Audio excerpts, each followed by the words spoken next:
L'Éternel est ma lumière et mon salut. De qui aurais-je peur? Ces mots traversent les siècles comme un bouclier contre les ténèbres, un ancrage pour les cœurs troublés, une force pour les âmes fatiguées. Le psaume 27 n'est pas un simple texte inspirant. C'est une déclaration contre la peur, un refuge dans la tempête, une arme de confiance quand tout s'écroule autour de toi. As-tu déjà commencé ta journée en posant ton esprit sur une promesse du Seigneur? Et si aujourd'hui tu laissais sa parole prendre le dessus sur tes pensées, tes angoisses, tes combats invisibles, reste bien jusqu'à la fin, parce qu'une prière t'attend.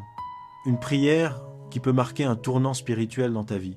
Et si ce message te parle, aime la vidéo, abonne-toi et écris en commentaire « L'Éternel est ma lumière ». Maintenant, écoute attentivement, le Seigneur veut fortifier ton cœur. Un Dieu est ta lumière dans tes ténèbres. Quand tout devient flou, quand l'avenir paraît voilé, quand tu te sens écrasé, il existe une lumière qui ne s'éteint jamais, la présence du Seigneur. David ne commence pas en décrivant ses ennemis, il commence en affirmant qui est Dieu. L'Éternel est ma lumière. Il ne dit pas seulement « il me donne la lumière », il dit « il est la lumière ». Quand tu commences ta journée par cette vérité, les ténèbres reculent. Les pensées lourdes, le découragement, l'oppression intérieure, les doutes. Tu n'as pas besoin de tout comprendre, tu as besoin de suivre celui qui voit parfaitement, même quand toi, tu ne vois plus rien. La peur recule devant une foi proclamée. David est en danger, et pourtant il ose dire « de qui aurais-je crainte ?» Ce n'est pas de l'orgueil, c'est une position spirituelle. La foi, ce n'est pas l'absence de peur, c'est le choix de refuser la peur. Chaque fois que tu proclames la vérité, tu dresses un rempart autour de ton âme. Tu veux voir ton atmosphère changer?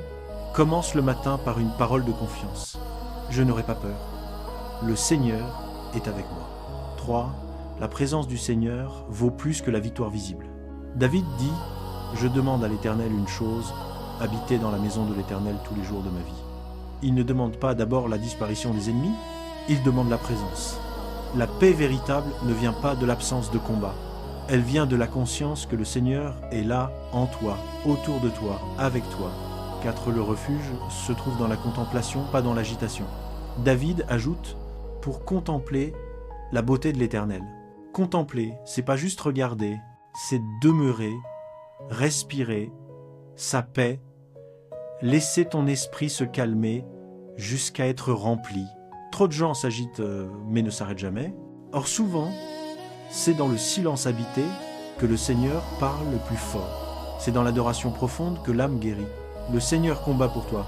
David dit « Quand des méchants s'avancent contre moi, ce sont eux qui chancellent et tombent. » Il ne dit pas « Moi je les ai fait tomber ». Il dit « Ils tombent » parce que la faveur du Seigneur agit sans bruit, mais avec autorité. Quand tu restes dans la foi, t'as pas besoin de te venger. Ton rôle, c'est de rester droit.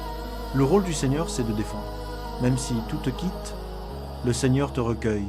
David affirme « Mon père et ma mère m'abandonnent, mais l'Éternel me recueillera. » Pour ceux qui ont connu l'abandon, le rejet, la trahison, écoute ceci, même si des liens se brisent, le Seigneur ne se détourne pas.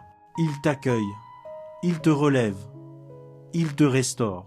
L'espérance est une force qui attire la victoire. Le psaume se termine par cette exhortation. Espère en l'Éternel.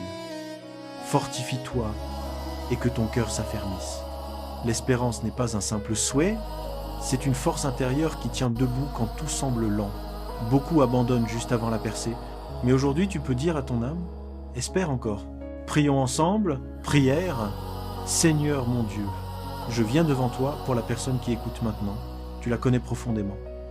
Tu vois ses pensées, ses combats, ses larmes, ses silences. Seigneur, viens l'envelopper de ta lumière.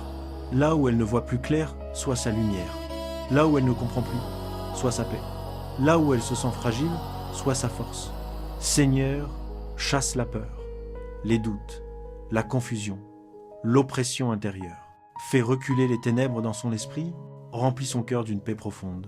Seigneur, visite ses nuits, donne-lui du repos, apaise son esprit, remplace l'agitation par le calme et fais de son sommeil un lieu de restauration. Seigneur, guéris ce que les gens ont brisé. Répare ce qui a été détruit. Là où il y a eu abandon, soit refuge. Là où il y a eu rejet, soit consolation. Là où il y a eu solitude, soit présence. Seigneur, ravive sa foi. Redonne de la force à son cœur, qu'elle se relève, qu'elle reprenne sa route, qu'elle marche dans la confiance. Je déclare sur sa vie que la peur recule, que la lumière avance, que la paix s'installe et que le psaume 27 devienne désormais son armure et son refuge. Seigneur, merci parce que tu agis maintenant, même dans l'invisible. Amen. C'était un final à dire juste après. Si tu as prié avec moi, écris en commentaire. L'Éternel est ma lumière. Aime la vidéo, abonne-toi et partage-la à quelqu'un qui a besoin de paix aujourd'hui.